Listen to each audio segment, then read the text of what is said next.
je suis Maude et tu écoutes l'épisode 35 du podcast « S'élever en même temps que son enfant ». Dans l'épisode d'aujourd'hui, j'aimerais te parler des 4 accords Toltec, mais sous l'angle de la parentalité.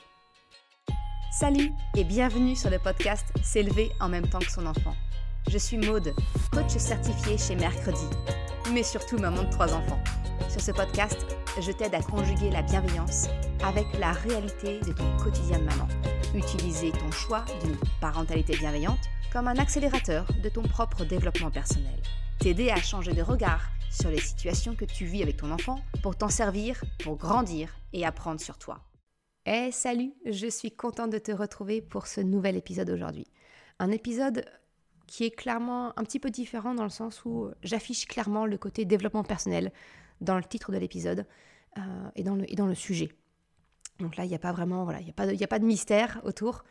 Et je me dis que peut-être, toi qui t'intéresses à la parentalité et peut-être même maintenant au développement personnel, tu as peut-être déjà entendu parler de ces fameux 4 accords Toltec.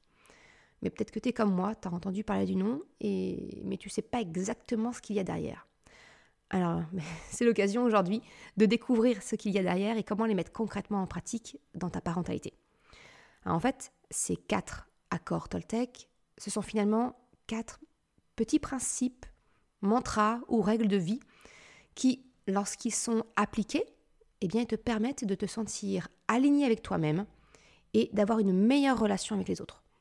Donc tu le comprends, c'est pour cette raison que je souhaite te les présenter sous l'angle de la relation avec ton enfant et comme d'habitude, te partager ma vision concrète de leur mise en pratique. Alors déjà, pourquoi vouloir appliquer les accords Toltec à la parentalité ? Tu le sais, je m'en cache pas, je suis une fervente croyante et pratiquante que le développement personnel et que la parentalité, tous les deux sont étroitement liés à mes yeux. Nous grandissons en tant que personne, en tant qu'être humain, grâce à nos enfants. Alors si toi aussi tu en es convaincu, je te propose de t'inscrire à la liste d'attente de ma formation « S'élever en même temps que son enfant » qui allie parentalité et développement personnel. Je te mettrai le lien en description. T'inscrire à cette liste d'attente ne t'engage absolument à rien. J'ai même envie de te dire, tu as plus de bénéfices à en retirer. Voilà, ça ne coûte rien et potentiellement, il peut y avoir des surprises pour les personnes qui décident de s'inscrire à cette liste d'attente. Bref, je termine le côté un peu autopromotion et je rentre dans le vif du sujet. Pourquoi vouloir appliquer les accords Toltec avec ton enfant ?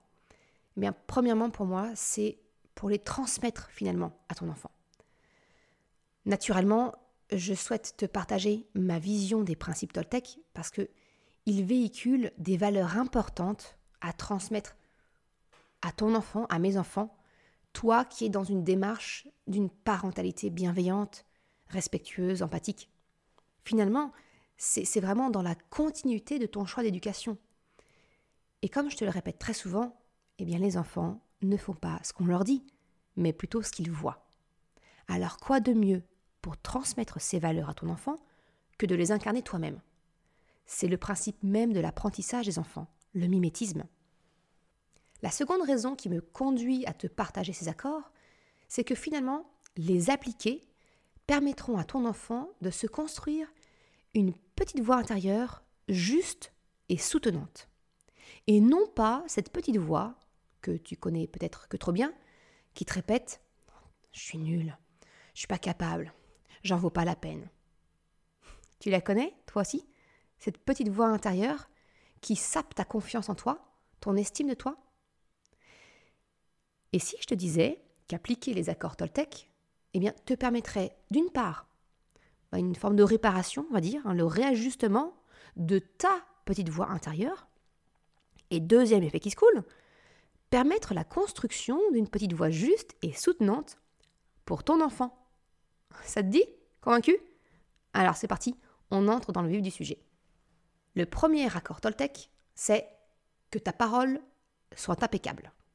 Alors j'ai envie de te dire, si on l'applique à la parentalité, ce serait que ta parole de parent soit impeccable.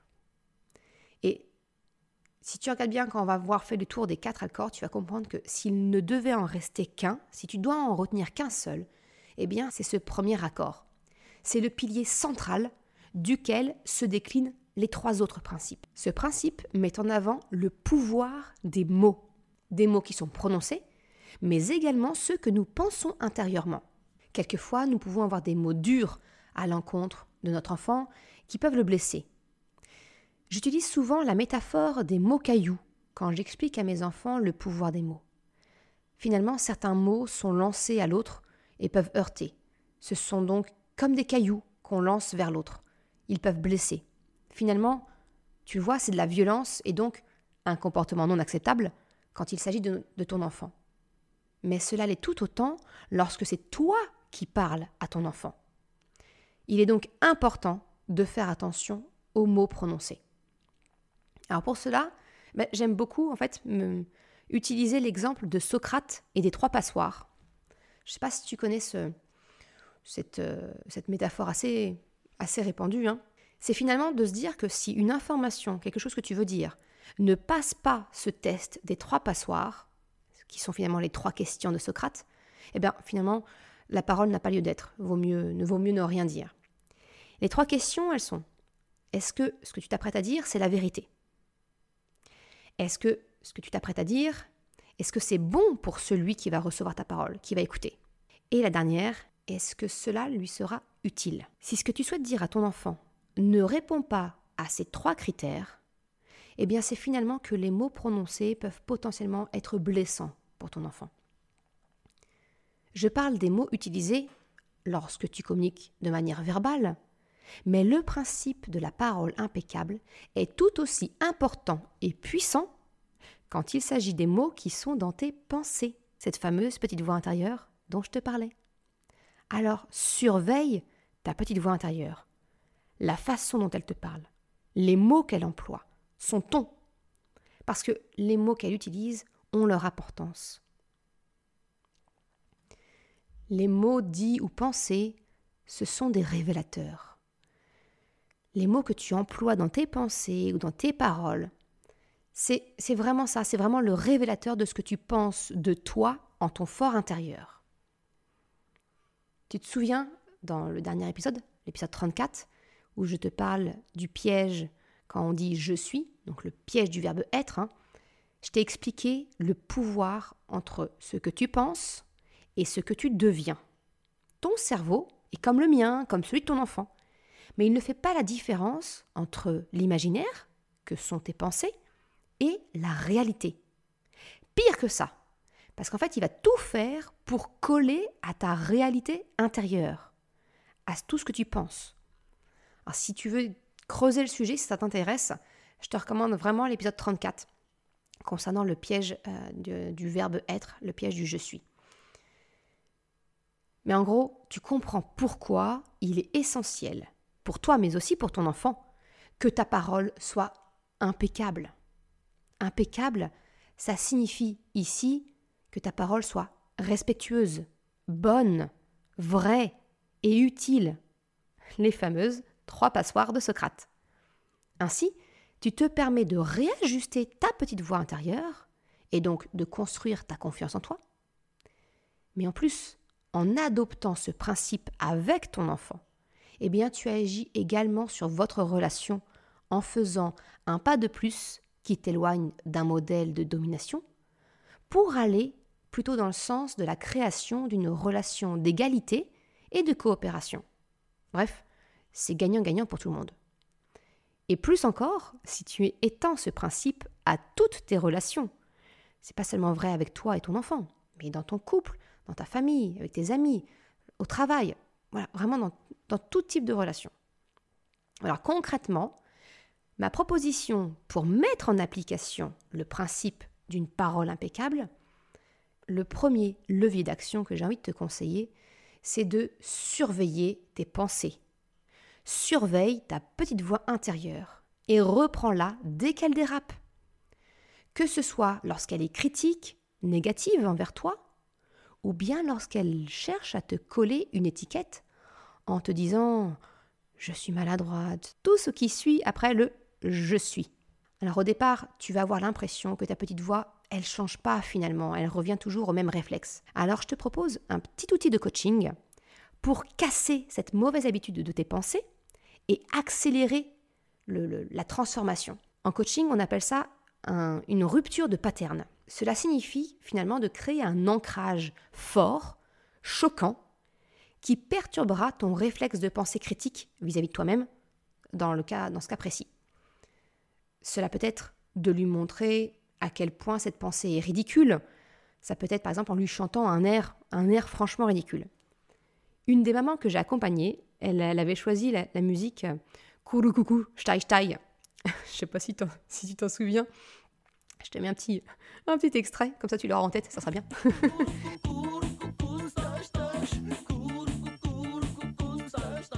Mais en fait, voilà, à chaque fois qu'elle se parlait mal, elle avait des pensées du type « je suis trop bête, je suis trop nulle », toc, elle se chantait cette petite chanson-là pour créer le rupture de pattern. Un autre exemple, pour ma maman, j'ai choisi une rupture de pattern beaucoup plus choquante, beaucoup plus vulgaire. Parce que, rappelle-toi, le but d'une rupture de pattern, c'est vraiment de choquer ton esprit pour lui faire repérer l'habitude que tu cherches à déconstruire.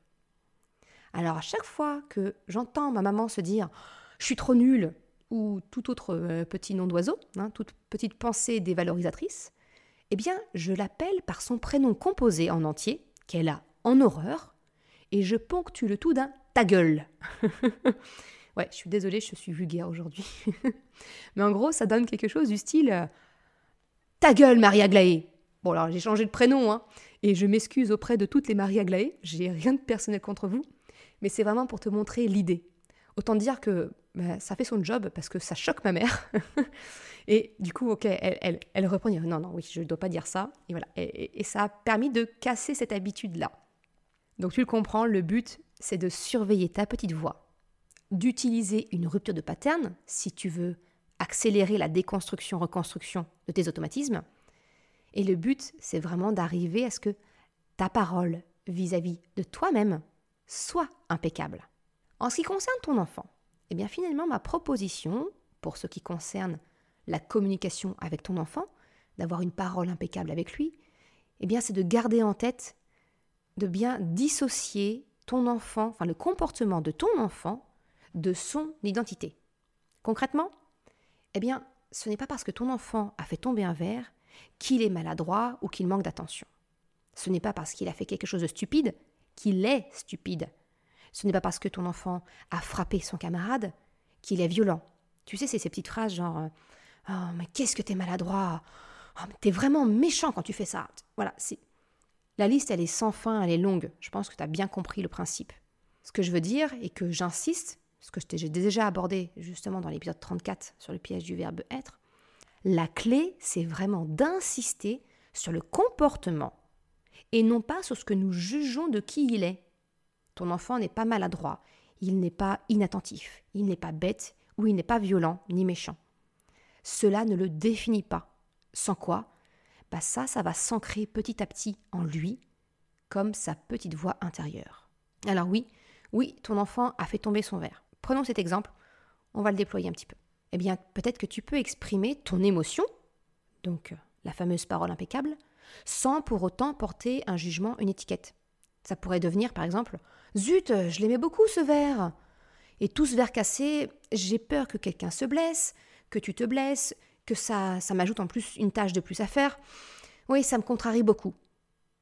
Là, ta parole, elle est impeccable. Il n'y a pas de jugement sur qui il est.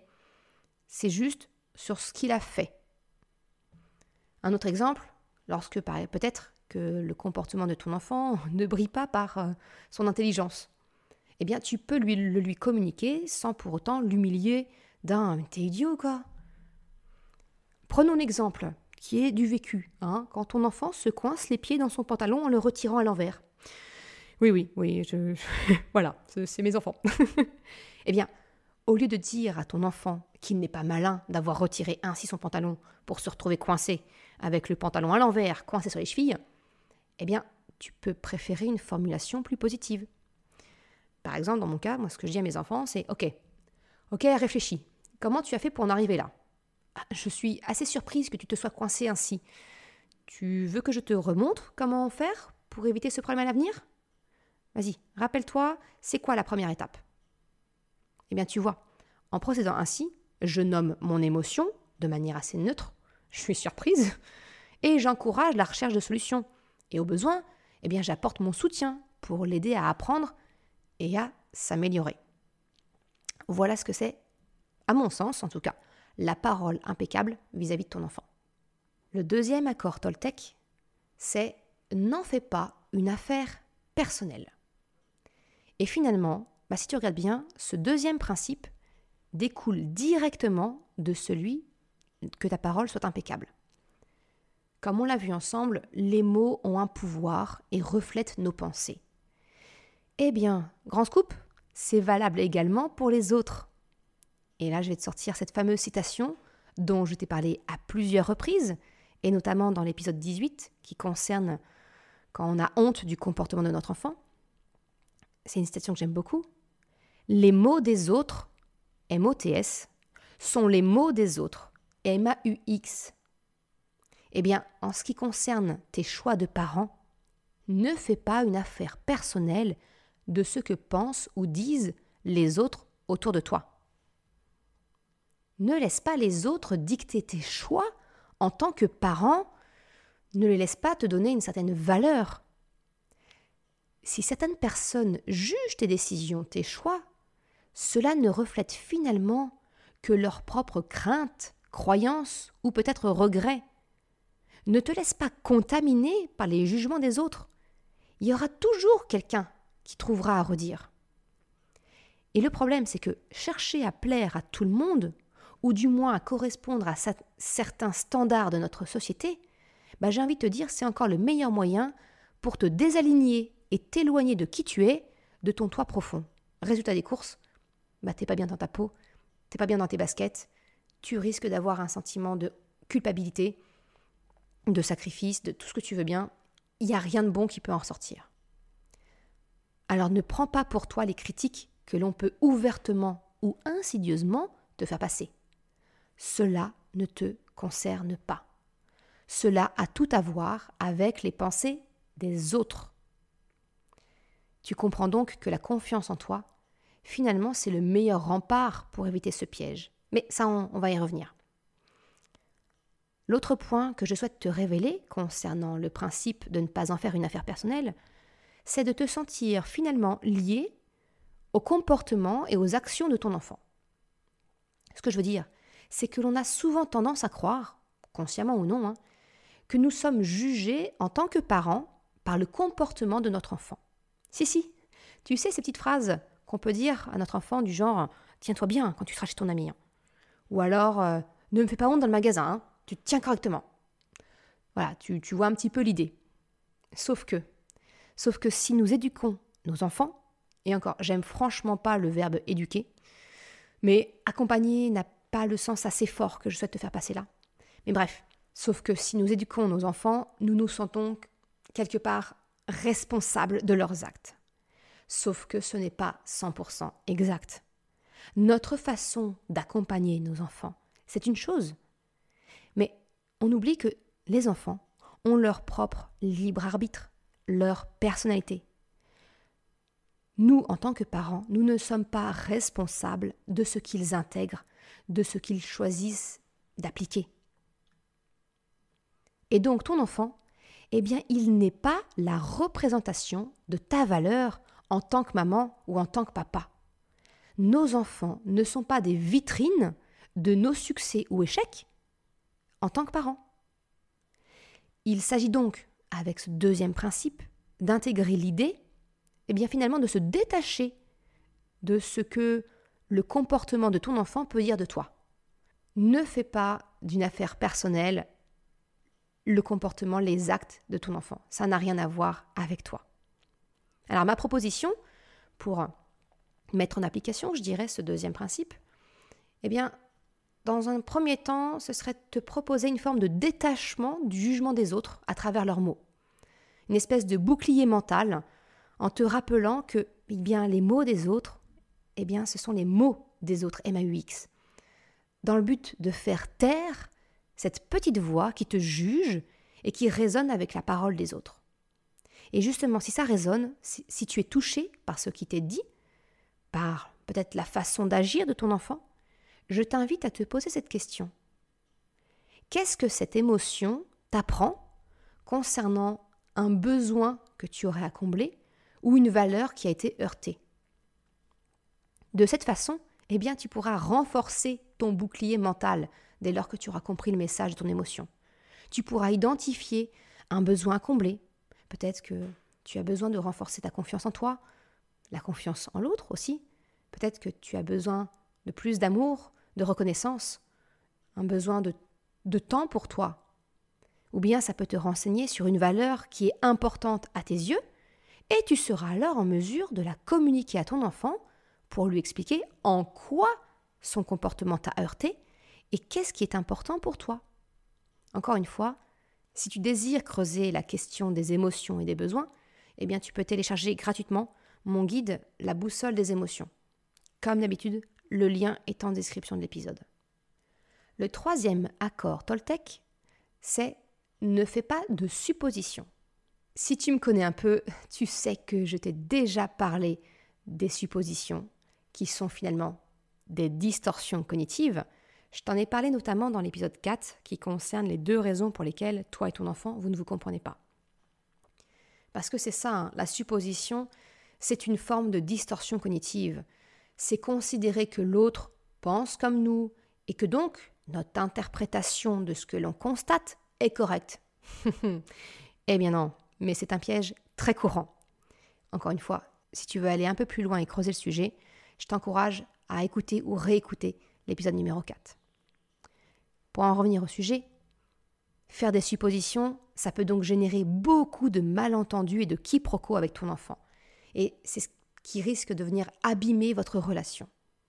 Ton enfant peut-être peut avoir un sentiment d'injustice ou de jalousie. Si je rentre dans le concret, on va prendre l'exemple des traces de feutre mystérieusement apparues sur le mur blanc.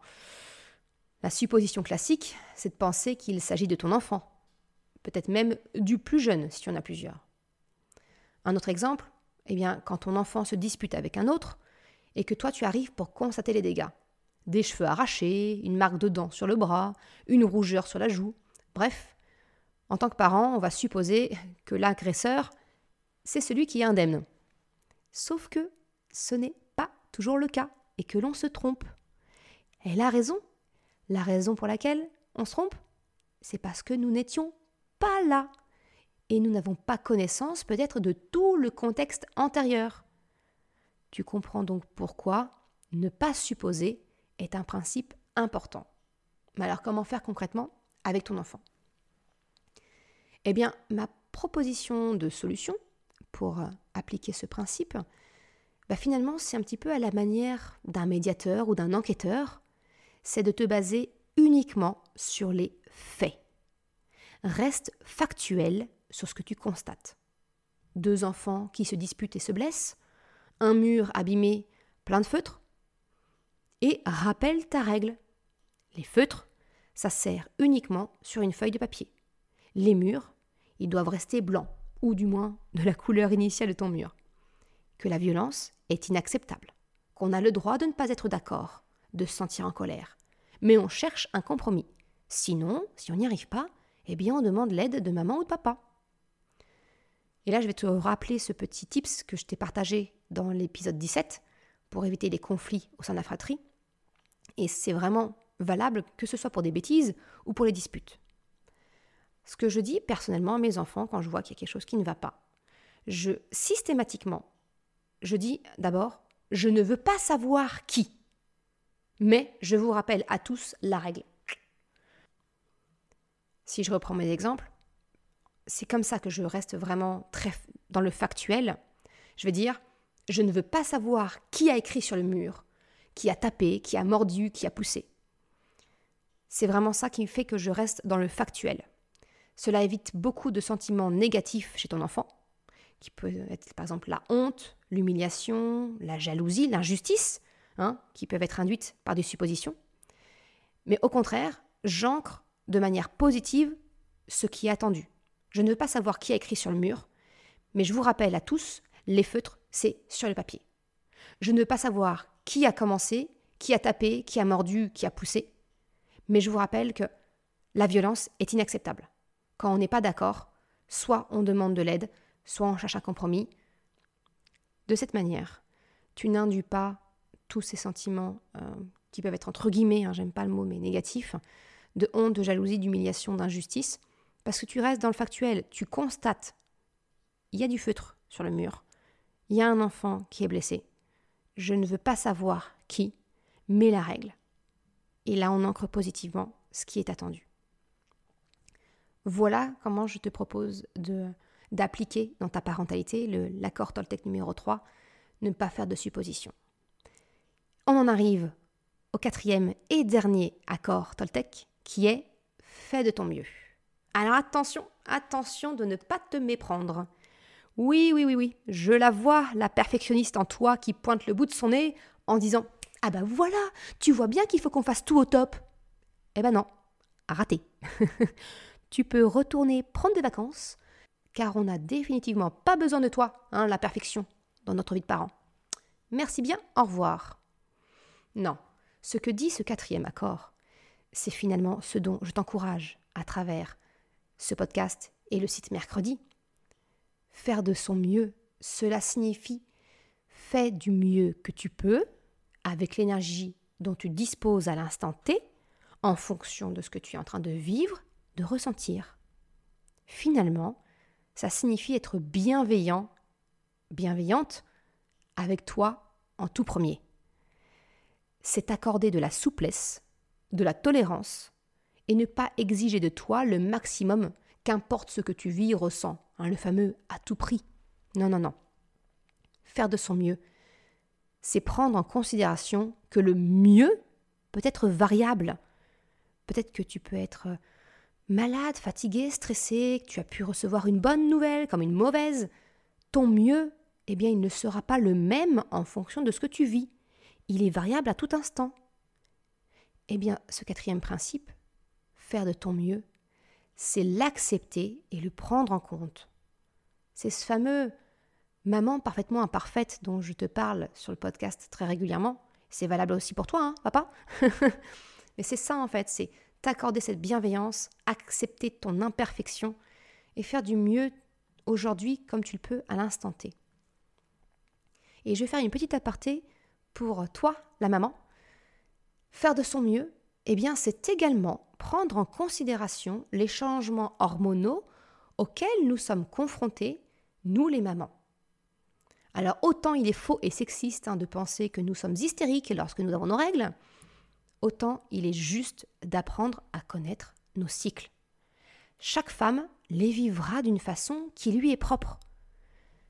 Et encore, ça peut évoluer dans le temps. Moi, je sais que mes 3 grossesses ont modifié mes cycles à chaque fois. Je réagis d'une façon différente derrière et je dois les réapprendre. Mais c'est ça en fait. Pour moi, c'est vraiment important, c'est apprendre à connaître ton cycle et donc les niveaux d'énergie qui y sont associés. Ça peut grandement être utile pour te permettre de faire de ton mieux. C'est apprendre à surfer sur ton cycle, comme le dit Gaëlle Baldassari, l'autrice du livre « Kiffe ton cycle », que je te recommande au passage. À titre personnel, je sais que juste avant d'avoir mes règles ou au tout début, je suis pendant 36-48 heures complètement vide. Donc si cela tombe pendant un déplacement de mon mari où je suis seule avec les enfants, ou un mercredi où je suis avec eux, j'ai franchement plus aucun scrupule de faire au plus simple. Ça peut être une soirée petit déjeuner, c'est-à-dire que je vais remplacer le dîner, le repas du dîner, par un petit déjeuner. Mes enfants adorent. Et moi, c'est un souvenir d'enfance en plus, donc voilà. Par exemple, je ne vais pas non plus aller m'aventurer le mercredi après-midi au parc ou faire une activité avec les enfants, alors que je sais que je vais être en manque d'énergie, mais je vais plutôt la jouer cool. Un petit tour de quartier en trottinette, histoire de les dépenser, et puis des activités très simples. On colorie tous les 4 ensemble, on fait des puzzles tous les 4 ensemble, et on termine tranquillement la fin de journée par un dessin animé en mode larve sur le canapé. Tu vois, faire de ton mieux, c'est savoir finalement accepter de passer en mode survie, si besoin est, sans culpabiliser. Faire de ton mieux, c'est apprendre à te lâcher la grappe et d'embrasser la maman parfaitement imparfaite que tu es. Voilà ce que je voulais te partager dans l'épisode d'aujourd'hui. Je te remercie de l'avoir écouté jusqu'à la fin. Et comme d'habitude, tu retrouveras une retranscription sur le site mercredi.com et le lien est en description. Si tu as aimé cet épisode, s'il t'a été utile, eh bien je t'invite à le partager, à en parler autour de toi, ou si le cœur t'en dit, de me laisser une note 5 étoiles et un commentaire sur Apple Podcast ou Spotify. Cela me permet de faire connaître le podcast et ça m'encourage à progresser. Un grand merci à celles et ceux qui prendront le temps de le faire. Je te souhaite une excellente journée, après-midi, soirée, quel que soit le moment où tu écoutes, et je te dis à la semaine prochaine pour un nouvel épisode. Ciao!